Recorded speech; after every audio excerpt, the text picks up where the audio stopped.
After the end of World War II, the world was split into two, East and West. This marked the beginning of the era called the Cold War.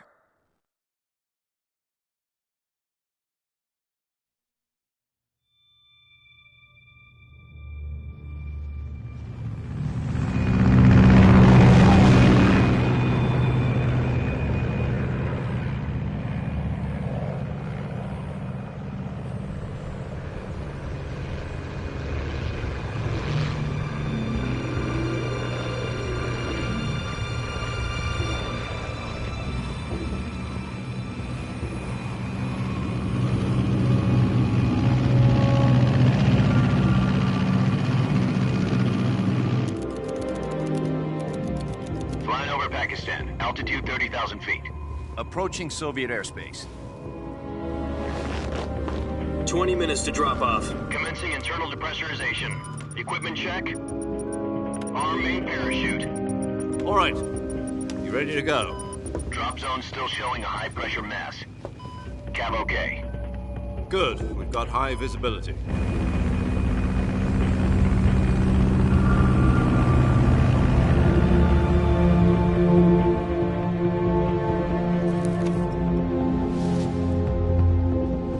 Put out that cigar. Connecting oxygen hose to interior connector. Put on your mask.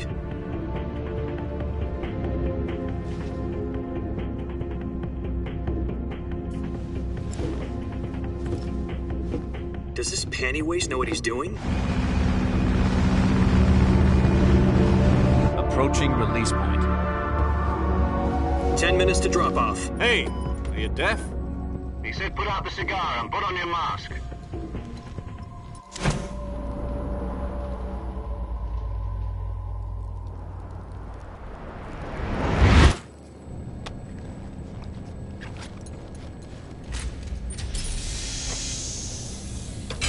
Depressurization complete. Checking oxygen supply. 6 minutes to drop off. Opening rear hatch.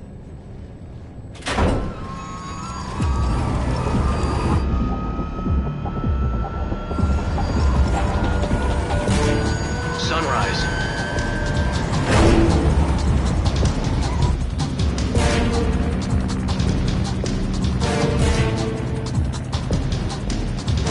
External temperature minus 46 degrees Celsius.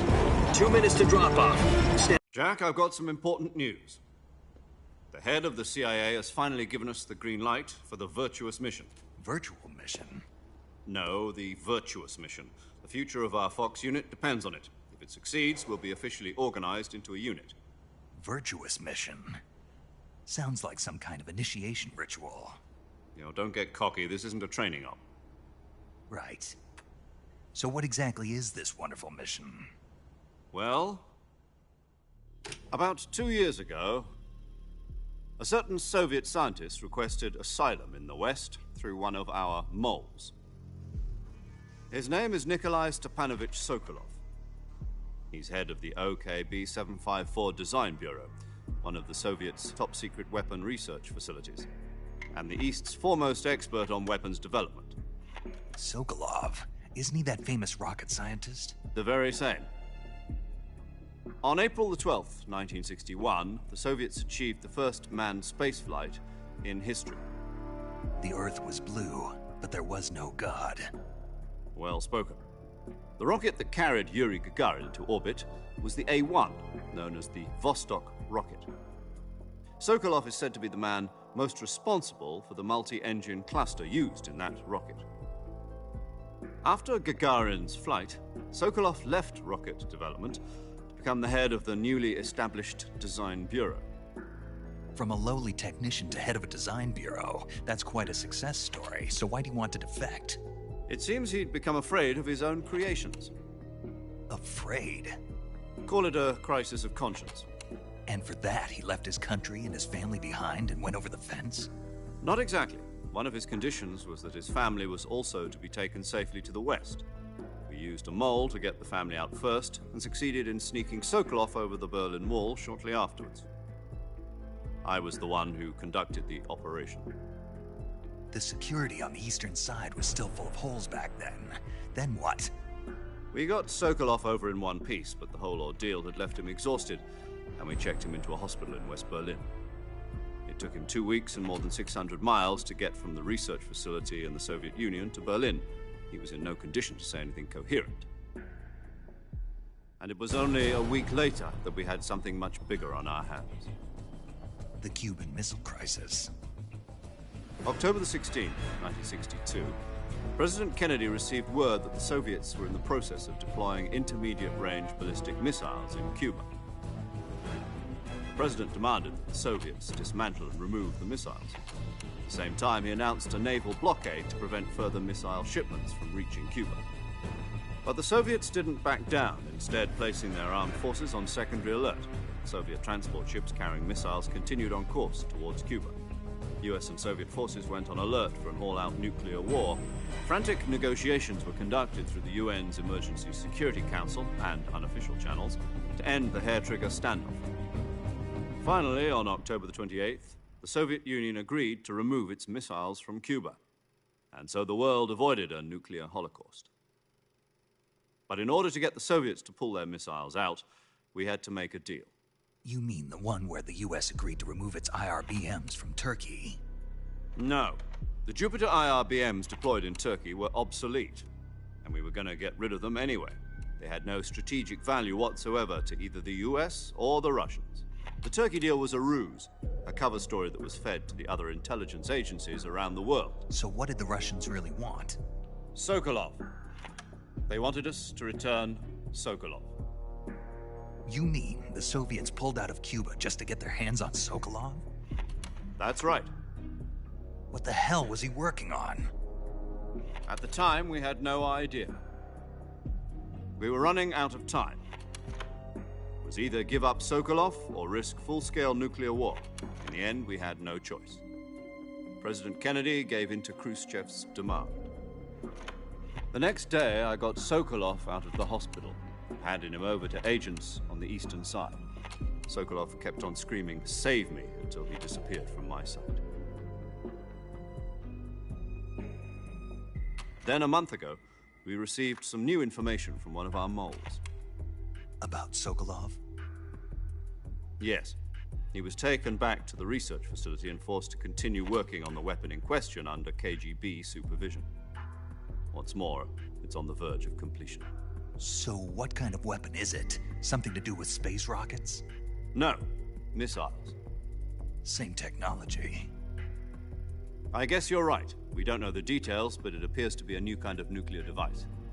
For half a year now, the Soviets have been conducting frequent nuclear tests at Semipalatinsk. Something to do with... Is this fucking thing gonna end We're talking soon? about a secret weapon so big that Khrushchev was ready to pull out of Cuba to get it back.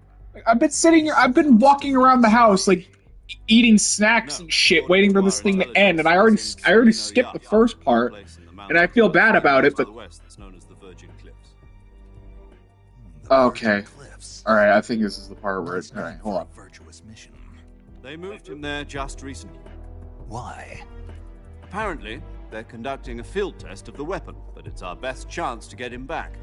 This mission would never have been possible if he was still in the research facility. This is our last chance. Sokolov must have known that too when he contacted us.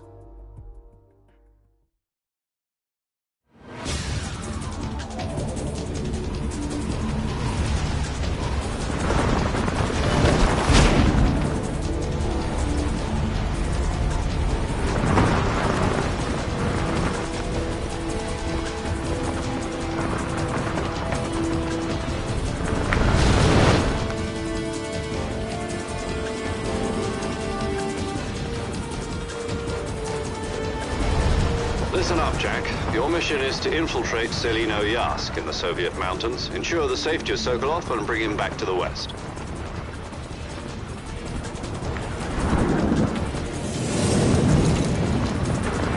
If we don't get Sokolov back before that weapon is complete, we'll be facing a major crisis.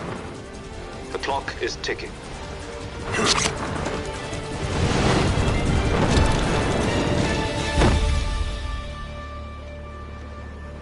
Once we've confirmed the rescue, Sokolov, stand by at the recovery point. A recovery balloon will be dropped at that point. Helium will be pumped into the balloon to inflate it. The process takes about 20 minutes.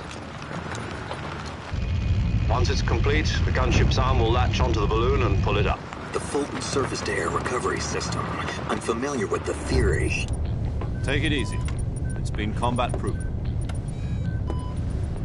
Do you think Sokolov is up to it? The shock will be less than during a parachute jump, and the arm can handle up to 500 pounds. So you're planning on going over the border in a single combat talon? She's equipped with two 6-barrel 20mm Vulcan cannons, as well as two 40mm machine guns. Sounds like she could hold her own against a battalion of tanks. Even with the fuel in the reserve tank, we're facing a 4-hour time limit. If all goes well, it shouldn't take more than a few hours. Home in time for dinner. But if anything goes wrong, you'll be eating dinner, breakfast, and all the rest of your meals in the jungle.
Do you copy? You're already in enemy territory, and somebody might be listening in. From here on out, we'll be using code names to refer to each other. Your code name for this mission will be Naked Snake. I'll be referring to you as Snake from now on. You're not to mention your real name. Snake? What, you don't like snakes? What do you mean? You've eaten one before, haven't you? In survival training. I'm glad to hear that. I don't know if I'd ever order one in a restaurant, but... Be careful, you might not have a choice. What about you, Major? What should I call you? Let's see. I'll be Tom. Call me Major Tom. This will be a sneaking mission. You must not be seen by the enemy. You must leave no trace of your presence. Is that clear? This kind of infiltration is the Fox unit's speciality. In other words, weapons and equipment are procured on site. That goes for food as well. You're completely naked, just as your name implies. Great. Now I see why you asked me if I like snakes. I suppose calling me Snake was your idea of a joke, too. No. There's a good reason for that. I'll tell you later when the time is right. Gotcha. Getting back to the subject, how exactly am I supposed to feed myself? You've been issued a knife and a tranquilizer gun. Use them to hunt for food. You'll also find some medical supplies in your backpack. Yeah, about the backpack. I lost it in a tree on the way down. I see. Well, you'd better go back and get it then. You know where it is? No problem. I can see it from here. It's stuck on a branch. To climb a tree, stand in front of a tree that's covered in ivy and press the action button. I'll be monitoring your progress over the radio. We can't risk violating Soviet airspace, but I'll be in the gunship. My frequency is 140.85. I'll give you a call if I need to talk to you. If you need to talk to me, use the send function. Okay, Snake, go get your backpack.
I see you've retrieved your backpack, Snake. To equip a weapon, it's necessary to take it out of your backpack. In the survival viewer, choose Weapon from the backpack. Your available weapons will be displayed in a window in the upper left. From that list, choose the weapon you want to equip and press the Enter button. For other equipped items, just do the same thing from Item. Got it. Use the survival viewer backpack. Yep, that's right. Survival is fundamental to this mission.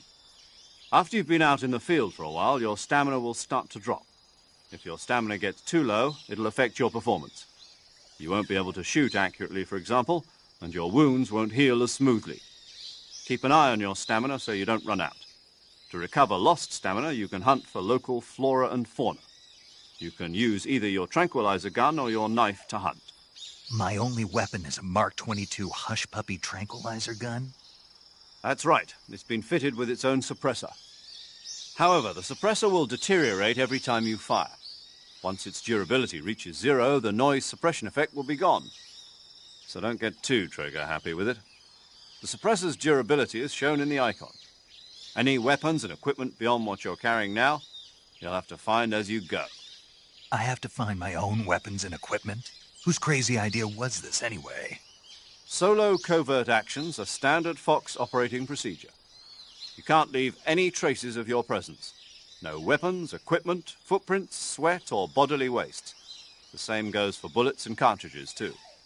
Your presence in enemy territory is already a violation of international conventions of warfare. There aren't supposed to be any American soldiers in Russia. It could spark an international incident. You can't let anyone see you. You can't let the enemy know you're there. This is a stealth mission. You're a ghost, Snake, in every sense of the word. And there'll be no rescue if you're captured. The military and US government will deny any involvement in the affair. Then I'll just have to take care of myself, huh? I'm afraid so. You've been given a fake death pill for that purpose. SIS guidelines stipulate that soldiers on covert ops like this one be issued a potassium cyanide capsule. Tape it to your body so you can take it when you need to. How generous of you. Use it if you're taken prisoner by the enemy. It'll send you into a state of false death for a short time. Fooling them into thinking that I'm really dead. So, how do I come back to life? Just take the revival pill. You mean that thing they put in my tooth before the mission? That's the one. But be careful. If you remain in a state of false death for too long, nothing will be able to bring you back. Remember that. I'll keep it in mind. You said this was a solo mission, right? Right. I guess that means I can't count on any reinforcements. Correct. The mission rests entirely in your hands. A real one-man army. Relax. There's a support team ready to back you up over the radio. Who? I'll introduce them to you. This time, survival is of utmost importance.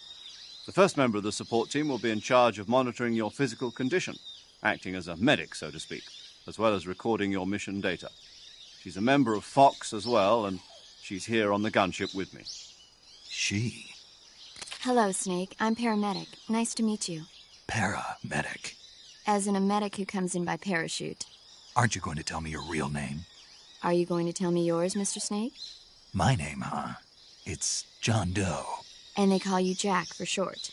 You're a regular Captain Nemo. A name means nothing on the battlefield. After a week, no one has a name. What's your name? Jane Doe. Very funny. I wasn't joking, but I'll tell you my name only if you manage to make it back alive. My frequency is 145.73. She's also in charge of recording your mission data. Whenever you want to save, send a message over the reserved save frequency, 140.96. So saving lets me record my mission data. That's right. It also records the state of your health. Good to know. There's one more person I want to introduce you to, Snake. Huh? Speaking of snakes, you remember the boss, don't you? A legendary soldier and your mentor. Actually, it was the boss that got the DCI's authorization in the first place. She's going to be serving as Fox's mission advisor. The boss is? She also helped me plan this mission. She and I were at SAS together. Jack, is that you? How many years has it been? Boss? That's right. It's me. Oh. Talk to me. Let me hear your voice. It's been 5 years, 72 days, and 18 hours. You've lost weight. You can tell just by the sound of my voice. Of course I can. I know all about you. Really? Well, I don't know anything about you. What's that supposed to mean? Why'd you disappear on me all of a sudden? I was on a top-secret mission. You didn't need me anymore. But there were still so many things I wanted you to teach me. I could have fucking, I like, taught you gotten everything halfway you through needed to know Undertale about at this fighting point. techniques. Like, by I the taught you all I time, could. like, this The rest you fucking, needed to learn on your own. thing, this cutscene is done, I could have Sure. played, like, What half about of how to fucking... I think could have, like like... a soldier? No, I couldn't have How to finished think Undertale, like a but I could have, soldier? like, I gotten can't well teach into you that. Undertale. Or, like, A soldier Outlast or needs to some be game like strong that. in By the time spirit, this body, and fucking technique. bitch is done And the only talking... thing you can Okay, learn I don't from mean it like someone she's a else is bitch, but like, technique. In fact, Like, I technique understand that doesn't even matter. Japanese writers What's like most to listen to important their is voice spirit. actors talk, but this Spirit is, and body like... are like two sides of a single This is coin. another level. They're the same thing. I can't teach you how to think. You'll just have to figure it out for yourself. Listen to me, Jack. Just because soldiers are on the same side right now doesn't mean they always will be. Having personal feelings about your comrades is one of the worst sins you can commit. Politics determine who you face on the battlefield. And politics are a living thing. They change along with the times. Yesterday's good might be tomorrow's evil. Is that why you abandoned me? No, it had nothing to do with you. I already told you, Jack. I was on a top-secret mission. A soldier has to follow whatever orders he's given. It's not his place to question why. But you're looking for a reason to fight. You're a natural-born fighter, but you're not quite a soldier. A soldier is a political tool, nothing more. That's doubly true if he's a career soldier. Right and wrong have no place in his mission. He has no enemies and no friends. Only the mission. You follow the orders you're given. That's what being a soldier is. I do whatever I have to get the job done. I don't think about politics. That's not the same thing. Sooner or later, your conscience is going to bother you. In the end, you have to choose whether you're going to live as a soldier or just another man with a gun. There's a saying in the Orient, loyalty to the end. Do you know what it means? Being patriotic. It means devoting yourself to your country. I follow the president and the top brass. I'm ready to die for them if necessary. The president and the top brass won't be there forever. Once their terms are up, others will take their place. I follow the will of the leader, no matter who's in charge. People aren't the ones who dictate the missions. Then who does? The times. People's values change over time, and so do the leaders of a country. So there's no such thing as an enemy in absolute terms. The enemies we fight are only enemies in relative terms, constantly changing with the times. As long as we have loyalty to the end, there's no point in believing in anything, even in those we love. And that's the way a soldier's supposed to think? The only thing we can believe in with absolute certainty is the mission, Jack. All right, but do me a favor. What is it? Call me Snake. Snake. Oh, right. Your codename is Snake. It suits you well. That's right. The legendary unit that the boss put together during World War II was a snake. The Cobra unit, a group of heroes that brought the war to an end and saved the world. As long as you've got a legendary hero backing you up, you'll be fine. Isn't that right, Snake? Yeah, I can't think of anyone else I'd rather have with me. Oh, and one more thing, boss. Yes? It's good to hear your voice again. Same here. After all, who knows if either of us will make it out alive? Snake, you are always best at urban warfare and infiltrating buildings. But this is the jungle. Survival is going to be key. Those CQC techniques I taught you are sure to come in handy. CQC? Close quarters combat, huh?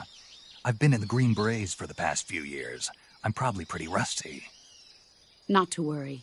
I'll be here to help you remember. After all, this is your first actual survival mission. I'll be supporting you over the radio. Where are you, boss? Next to the Major? The boss is communicating with us by radio from aboard a Permit-class submarine in the Arctic Ocean. My frequency is 141.80. Call me if you need my advice on battle techniques. Gotcha. Your mission is to retrieve Dr. Sokolov. Dr. Sokolov is being held in an abandoned factory located to the north of your current position. Avoid heavy combat and don't let anyone see you. Don't forget that this is a stealth mission. Snake, try to remember some of the basics of CQC.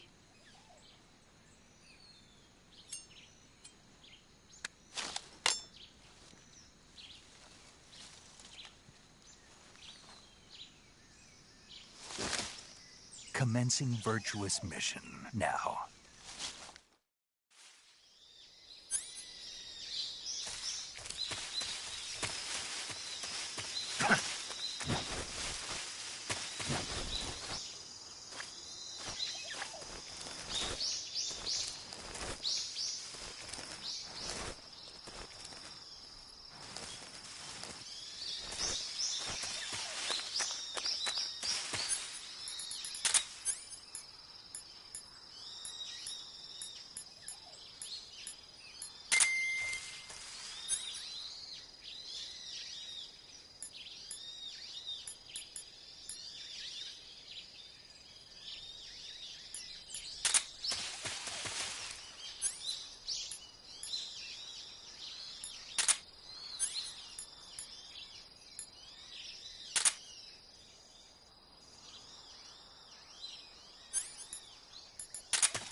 Major, I've spotted 2 enemy soldiers.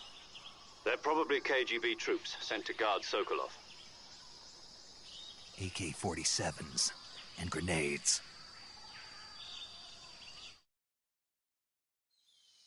Snake, your presence in Soviet territory is already a violation of international law. We can't let the Kremlin find out that the CIA and the American government are involved. Contact with the enemy is strictly prohibited. Don't engage them in battle either. This is a stealth mission. Got that? The Major is right. The point of this mission is to sneak through the jungle without being seen. The success of the mission depends on how well you use your camouflage. Change your camouflage by selecting Camouflage from the Survival Viewer. The Uniform option lets you pick your uniform, while the Face option lets you change your face paint. Choosing camouflage that blends in with your surroundings will help you conceal yourself more effectively. Also, don't forget that anything that moves will stand out in the jungle. If you just stand up and run around like an idiot, you're bound to be spotted. But if you crawl instead, you should be able to sneak by without being noticed. You can see how effective your camouflage is by looking at the Camo Index. The Camo Index shows how well your current camouflage blends in with the surrounding area. The higher the value, the harder you are to spot, and vice versa. The key is to make yourself one with nature. Keep that in mind as you go along, okay?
I want some more.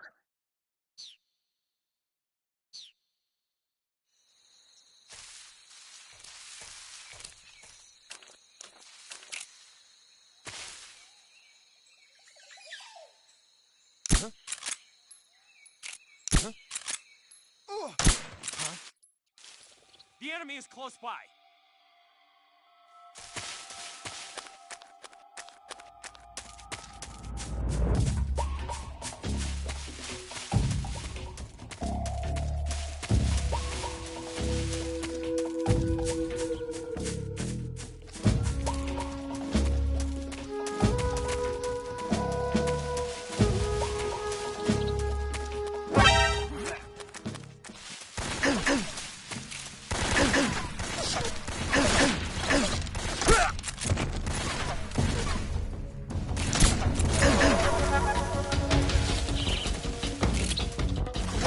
Can't use the radio.